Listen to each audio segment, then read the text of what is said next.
দৈনিক প্রথম আলো ও দ্য ডেইলি স্টার কার্যালয়ে বৃহস্পতিবার রাতে বর্বরোচিত হামলার ঘটনায় পত্রিকা দুটি সম্পাদকের সঙ্গে টেলিফোনে কথা বলেছেন প্রধান উপদেষ্টা প্রফেসর মোহাম্মদ ইউনূস। এই সময় সরকার পত্রিকা দুটির পাশে আছে বলে জানিয়েছেন প্রধান উপদেষ্টা। শুক্রবার দুপুরে প্রধান উপদেষ্টার অফিসিয়াল ফেসবুক পেজে দেয়া এক বার্তায় এ তথ্য জানানো হয়েছে। এতে বলা হয়েছে, প্রথম আলো সম্পাদক মতিউর রহমান ও ডেইলি স্টার সম্পাদক মাহফুজ আলমের প্রতি গভীর সমবেদনা জানিয়েছেন প্রধান উপদেষ্টা। তিনি বলেন, আপনাদের প্রতিষ্ঠান ও সংবাদকর্মীদের ওপর এই অনাকাঙ্ক্ষিত ও ন্যাক্কারজনক হামলা আমাকে গভীরভাবে ব্যথিত করেছে। আপনাদের এই দুঃসময়ে সরকার আপনাদের পাশে আছে। প্রধান উপদেষ্টা বলেন, দেশের শীর্ষস্থানীয় দুটি গণমাধ্যম প্রতিষ্ঠানের ওপর এই হামলা স্বাধীন গণমাধ্যমের ওপর হামলার শামিল।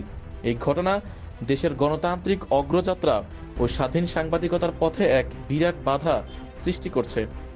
বার্তায় আরও বলা হয়েছে, টেলিফোনে আলাপকালে সম্পাদকদের ও সংবাদ মাধ্যমগুলোর পূর্ণ নিরাপত্তা এবং প্রয়োজনীয় অন্যান্য সহযোগিতার আশ্বাস দেন প্রধান উপদেষ্টা। খুব শিগগিরই এই দুটি সম্পাদকের সঙ্গে সাক্ষাৎ হবে বলেও জানান উপদেষ্টা।